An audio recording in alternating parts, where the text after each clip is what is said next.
Good morning বন্ধুরা, তোমাদের সবাইকে কেমন আছো তোমরা সবাই জানিও। সাধন সাথী চ্যানেলে তোমাদেরকে অনেক স্বাগত। আজকে হলো রবিবারের সকাল 6:30। তো এখন থেকে আমি ব্লগটা স্টার্ট করলাম। আজকে তাড়াতাড়ি উঠেছি, তার কারণ হচ্ছে আজকে রবিবার। যখন স্কুলে পড়তাম তখন রবিবার দিন দেরি করে উঠতাম, ভাবতাম যে সপ্তাহের বাকি দিনগুলো তো স্কুল টিউশন এগুলো নিয়ে ব্যস্ত থাকতে হয়, তো ছুটির দিনগুলো ঘুমাই। তো না, এখন হচ্ছে সেই মানে সংসার জীবন। এই মাসটা ধরে ইতু পুজো চলছে, তো আজকে রবিবারে ইতুকে জল দেওয়া হয়। তো ভাবলাম সকাল সকাল সেটা সেরে নিই, সংসারের কাজ ছেড়ে, তাহলে আমার কাজের একটা গোছ থাকবে। আর কারা কারা ইতু পুজো করো অবশ্যই জানিও, কিন্তু এক এক জনার এক একটা নিয়মে হয় জানো তো। আমাদের একটা গামলার মধ্যে ইঁদুরের মাটি দিয়ে বীজ বোনা হয়, ওটা 1 মাস ধরে জল টল দেওয়া হয়, পুজো করা হয়। তারপরে ওটা যখন গাছ বেরিয়ে যায় 1 মাসের মাথায়, মানে কার্তিক পুজোর দিন, কার্তিক সংক্রান্তিতে ওটা বোনা হয়েছে। ইতুর ঘটও বসানো হয়েছে, তার সাথে 2টো ঘট থাকে। আর এটা কার্তিক মাসের শেষের দিন আবার পুকুরে কিংবা গঙ্গায় ওটা দিয়ে এসে ঘটে করে জল নিয়ে এসে সারা ঘরে ছিটায়। তো এই নিয়মটা আমাদের, আবার অন্য জনাদের অন্য নিয়ম আমি দেখেছি। এক এক জায়গায় নবান্ন হয়, আমাদের এদিকে যদিও নবান্ন হয় না। তো যাই হোক, দেখো কোন কথা থেকে কোন কথায় চলে গেলাম। তো তোমাদের ব্লগের শুরুতেই একটা ভালো জিনিস দেখাবো। তো অবশ্যই আমার কাছে ওটা ভালো জিনিস। আমার তো বিয়ে হয় বহু বছর আগে, তো 18 বছর আগে 2008-এ আমাদের বিয়ে হয়েছে। তো বিষয়টা হচ্ছে, আমাদের তখন কয়েকটা ছবি তোলা হয়েছিল। ওর আমার মন্দিরে বিয়ে হয়, আমার বাড়ি থেকে পুরো অনেকজন যায়। সেখানে বিয়ে হওয়ার পর কাছাকাছি একটা স্টুডিও ছিল, তো তখনই কয়েকটা ছবি তোলা হয়। আমার দুর্ভাগ্য, সেই ছবিগুলো আমি একটাও যত্ন করে রাখিনি, একটাও আমার কাছে ছিল না, সব আমার রিলেটিভদের কাছে ছিল। অনেক খুঁজে পেরে আমি 2-1টা ছবি বের করতে পেরেছি, ঠিক আছে? সেটাই তোমাদেরকে ব্লগে শেয়ার করছি, যেখানে ও আমি সিঙ্গেল নেই, কিন্তু ওরা আমার সিঙ্গেল ছবিও ছিল, কিন্তু সেগুলো নেই। কোথায় কার কাছে নষ্ট হয়ে গেছে আমি তাও জানি না। তো আমার মাসির বাড়ি থেকে 2টো ছবি পাওয়া গেছে, সেই ছবি দুটো আমি তোমাদেরকে শেয়ার করছি সেই সময়কার। এখন যাদের বয়স্ক দেখো আমার ব্লগে, তারা কত অল্প বয়স ছিল। আর হ্যাঁ, ওখানে কিন্তু আমার শ্বশুর বাড়ির কেউ নেই, সব আমার বাপের বাড়ির টিম যা দেখবে। কারণ আমার বর যখন আমাকে বিয়ে করতে যায়, বিয়ে করতে যাওয়ার সময় ও একা গিয়েছিল। আর যখন আমাকে ওখান থেকে পাঠায় আমাদের বাড়ি থেকে, তো একটু আপত্তি করেছিল যে তোমাদের বাড়ি থেকে কেউ আসলো না, তুমি কাউকে আনলে না। তখন আমার বড় ননদ আর আমার মানে ঠাকুর জামাই গিয়েছিল আমাকে আনতে, ঠিক আছে? শুরু থেকে কিন্তু এদিককার কেউ ছিল না। দেখো, যেটা সত্যি কথা সেটা বলাই ভালো। আর আমি তোমাদেরকে ছবিটা দেখাচ্ছি, এ দেখো। এখানে তো ওই যে আকাশি কালারের জামা পরা, ওটা তো আমার কর্তা, বুঝতেই পারছো। লাল শাড়ি পরাটা আমি। আমার কর্তার পাশে 2টো মেয়ে রয়েছে আমারই বয়সী, ও 2টো আমার বান্ধবী, এখনো যোগাযোগ আছে তাদের সাথে।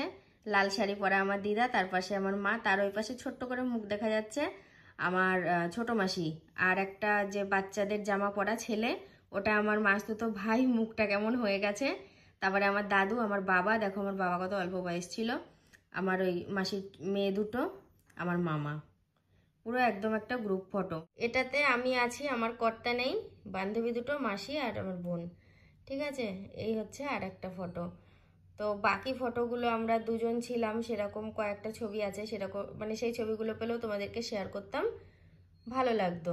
তো যা পেয়েছি সেই সময়কার, দেখো সেই সময়কার মুখ। কত বছর আগে, আজ থেকে কি বড় একটা টিপ পরিয়ে দিয়েছিল বিয়ে হয়েছে বলে। আমি আমার যেটুকুনি স্মৃতি হাতরে পেয়েছি ততটুকুই তোমাদেরকে শেয়ার করলাম। আমার কাছে যতটুকুনি থাকে আমি ততটুকুনি তোমাদেরকে শেয়ার করি। তো এবার বাকি যে সংসারের কাজগুলো আছে সেইগুলোই সারবো টুকটাক করে। স্নান কমপ্লিট করলাম এইমাত্র। তো দেখো আমার কর্তা এখন ঘুম থেকে উঠেছে, কম্বলটা ছড়ানো রয়েছে, পুজো টুজো দেবো, তারপরে আমি যা করি করব। আমি রুটি লুচি বানাবো, কিন্তু খেতে গিয়ে অল্প খাবো, এই যে এখন মুড়ি খাচ্ছি। এরকম মুড়ি নিয়েছি। আলু না একটু, তুমি ওই আলুটুকু খেয়ে নাও, নাও, সামান্য একটু নিচে হাতে করে দাও। আমার একটা ইচ্ছা ছিল, সেটা হচ্ছে আমাদের এই মানে নিচটা যেরকম যা যা ডিজাইন করা আছে, এদিকটায় এদিকটায় এই যে সেম পাথর দিয়ে, ওপরেও কিন্তু সেরকম হবে, তাহলে নিচ থেকে ওপর অব্দি দেখতে সুন্দর লাগবে। মানে এই পাথরটা টোটালটা চেঞ্জ দিতে বলছো? হ্যাঁ হ্যাঁ, নিচটায় যেরকম আছে, যেরকম ডিজাইন আছে, এগুলো আবার রং হবে, উপরে যখন রং হয় নিচ থেকে রং করতে করতে ওঠে একদম, তাহলে দেখতে ভালো লাগতো। পাথরটা বুঝতে পারলাম না, মানে এই যে পাথরটা দেয়া আছে, হ্যাঁ, পুরো দেয়ালটা জুড়ে কি চেঞ্জ দিতে বলছো? না, এই পাথর ওই ডিজাইন যেমন আছে ওপরেও সেম সেই ডিজাইন উঠে যাবে, সেটা বলেছি।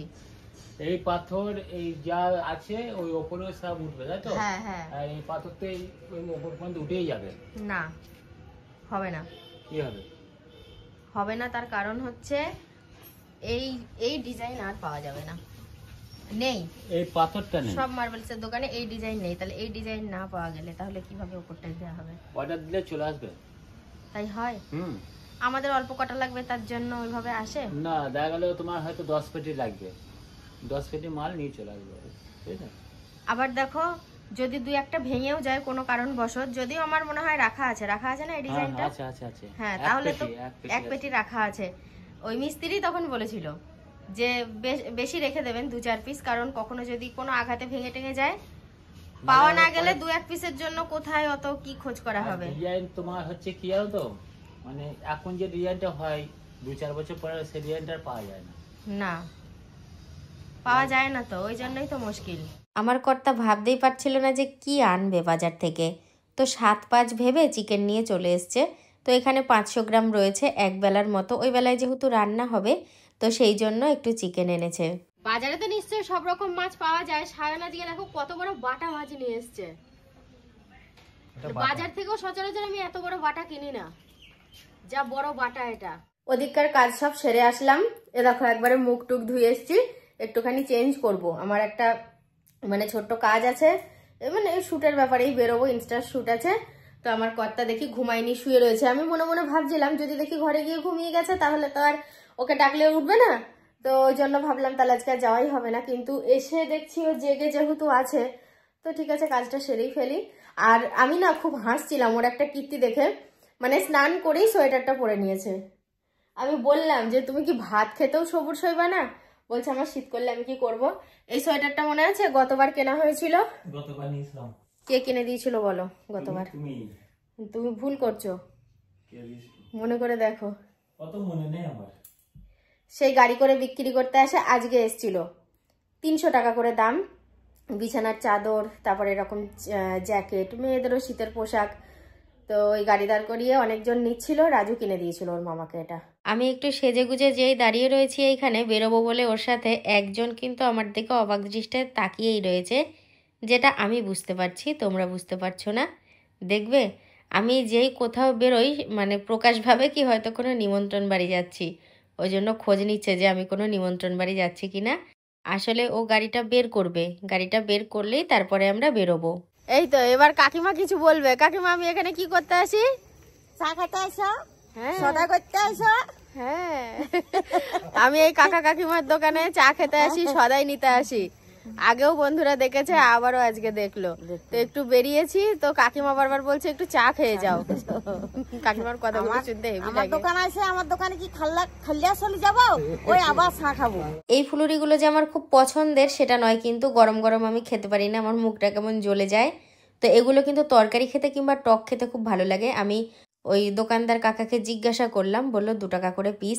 তো আমি তো বাড়ির জন্য 10টা নিয়ে যাচ্ছি, আগামীকাল তরকারি বানাবো বলে।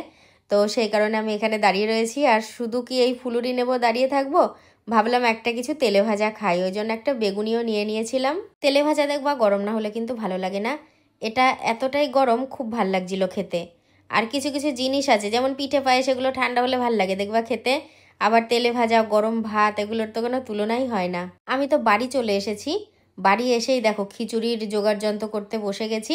বিষয়টা কি বলো তো, আমাদের বাড়িতে ওই সুন্দররা একটু তাড়াতাড়ি খেয়ে ঘুমায়, এমনকি আমার বাবাও তাড়াতাড়ি খায়, মাও তাড়াতাড়ি খায়। তো সেই কারণে আমি সময়ের মধ্যেই রাত্রের খাবারটা বানিয়ে নিচ্ছি। আমার কর্তা না সিদ্ধ চাল দিয়ে খিচুড়িটা পছন্দ করে না, ওই দেখো আলাদা করে আতপ চাল এনে দিয়েছে। আমি চাল ডাল কিন্তু ভাজছি না, আমি চাল ডাল একসাথে ধোবো বলে ওই কড়াইটাই নিয়ে নিলাম। ডালটা যেহেতু কড়াইতে রয়েছে ওটাতেই ভাজলাম। তো আমি হাঁড়িতে জল দিয়ে নিয়েছি, আর কাজ তো অনেকটা এগিয়েই রেখেছি খিচুড়ির জন্য।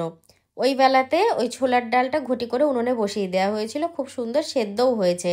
তাহলে ওই ডালটা সেদ্ধ হয়ে থাকলো, আর এই চাল ডালটা সেদ্ধ হতে যতক্ষণ টাইম লাগবে। চাল ডালগুলো অনেক কবার ধোয়ার পরে দেখো পরিষ্কার জল বেরিয়ে গেছে, আর এবার আমি হাঁড়ির মধ্যেও দিয়ে দেব। তো এখানে দেখো আজকে 2টো লাইটের ব্যবস্থা করেছে জানো, ওই জন্য দেখো একটু কেমন কাঁপছে না, আমার তো সেটাই মনে হচ্ছে। তো একটা লাইটেও কিন্তু ভিডিও খারাপ আসে না, আলো ভালোই আসে। হাঁড়ির মধ্যে এবার চাল ডালটা দিয়ে দিচ্ছি, আর পাশে ঘটিতে ওই ডালটা রয়েছে। তো এই যে দেয়া হয়ে গেল। আমার কর্তা বলছে কি, তুমি কি আজকে আগুন ছাড়াই খিচুড়ি বানাবা? আমি বললাম হ্যাঁ, আমি আজকে আগুন ছাড়াই খিচুড়ি বানাবো। ছোলার ডাল সিদ্ধটা এবার আমি ঢেলে নিলাম। এবার একটুখানি দেখে নেব যে ঠিকঠাক সিদ্ধ হয়েছে কিনা। আমার তো দেখে মনে হচ্ছে ভালোভাবেই সেদ্ধ হয়েছে, তবুও ডালগুলো একটু বাটি দিয়ে আমি চেপে দিলাম, তাহলে আরও ভালো হবে। তো দেখো সব একসাথে ঢেলে দিলাম, তারপরে আমি একদম ওই গ্যাসের ওপর বসিয়ে দেব। খিচুড়ির সাথে আলুর দম বানাবো, সেই জন্য এখন আলুগুলো কেটে নিচ্ছি। আর কি বলো তো, আমার না আলুর দমের থেকে বেশি ভালো লাগে ওই সব রকম সবজি দিয়ে পালং শাকের তরকারি, কিন্তু সেটা তো হচ্ছে না, আর সেরকম কোনো বাজার ব্যবস্থা আমার নেইও। তো সেই কারণে আমি আলুই কাটছি। এখানে বাপি, প্রকাশ সবাই রয়েছে, অনেকে রয়েছে কিন্তু সব অফ ক্যামেরায়, অন ক্যামেরায় আমি বারবার তোমাদের সামনে আসছি আর এখানে গল্প করতে করতে রান্না করছি। বেশ একটা পিকনিকের মতো ভাব লাগছে, দুটো আলো জ্বেলে দিয়েছে, সবাই রয়েছে, আমি এরকম রান্না করছি, মানে পুরো পরিবেশটা মনে হচ্ছে যেন পিকনিক হচ্ছে। রান্না তো করছি, রান্না করতে করতে সোহিনী কেক দিতে এসেছে। এই কেকগুলো না আমিও আগের দিন খেয়েছি, 5 টাকা করে নেয়, খারাপ লাগে না, কিন্তু দারুণ লাগছে দেখতে বলো। তোমরা এক ঝলক দেখলে যে আমার কর্তা ব্রাশ করছে। তো ওর না একটা অভ্যেস আছে দেখেছি, যে কখনো দেখি দুপুরবেলা ব্রাশ করতে, রাত্রিবেলায়, সকালবেলায়, মানে দিনে 2-3 বার ওর ব্রাশ ঠিক হয়েই যায়। দেখো তোমাদের সাথে টুকটাক করে গল্প করতে করতে কিন্তু আমার মাছ ভাজা হয়ে গেল। আর মাছটা একটা বড় মাছ, তো ওই মাছটা কড়াইতে দিয়েছি, ওটাই আমরা ভেঙে ভেঙে সবাই খাবো, যেহেতু একটা মাছ, কেউ আমরা একা খাবো না মাছটা। তো পাশে অনেক ছোট মাছও রয়েছে। আবার অনেকের অনেক সিস্টেম আছে, কেউ বলে বাটা মাছ খাই না, কেউ বলে জ্যান্ত মাছ খাই না, মানে আমাদের বাড়ির যে এত রকম কেন মাছ খাওয়ার আমি বুঝতে পারি না। সায়ন তো পাতেই নেয় না ধরা মাছও, কোনো দিনও দেখলাম না ও যেই মাছগুলো ধরে আনে সেই মাছগুলো খেতে, যাতে মানে তাতে যত ভালো মাছই হোক না কেন। আমার রান্না পুরো কমপ্লিট। এখানে দেখো সোহিনী আর আমার বাবা দুজনকেই খেতে দিচ্ছি, আর সবাইকেও একে একে দিয়ে দেবো। বন্ধুদের একটা কথা আমি শেয়ার করি বন্ধুদের সাথে। আমাদের তো এটা গ্রাম সাইড, মানে শীতকালে আসলেই কারো না কারো বাড়িতে হরিনাম হতো, আর বিশেষ করে আগে খুব হতো এদের থেকে। তা খিচুড়িই হতো হরিনাম হলেই, তখন নাই বন্ধু বান্ধব মিলে চলে যেতাম খিচুড়ি খেতে, 1 বালতির কাছাকাছি খিচুড়ি খেতাম আর মিষ্টি অন্ন খেতাম। এদের দেখছি খিচুড়ি খাওয়াটা নেশা আছে, কিন্তু খিচুড়ি আমার পরিমাণে কমে গিয়েছে খাওয়া। তা গিন্নি যা খিচুড়ি রান্না করেছে, আমি যদি মনে করতাম খেয়ে নেবো। খেতে পারে জানো তো, খাওয়ার এখন আর পারে না। বিয়ের পর পর বরযাত্রী কোনে যাত্রী একা গেলে পরের দিন বন্ধুরা এসে গল্প করতো।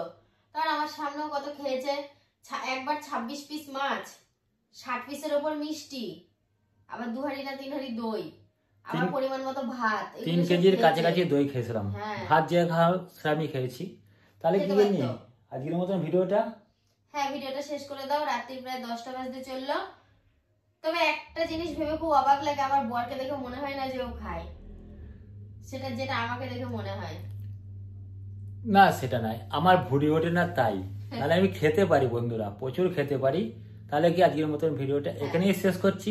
সবাই ভালো থেকো, সুস্থ থেকো, দেখা হবে আবার নতুন ভিডিও আমার গিন্নির সাথে।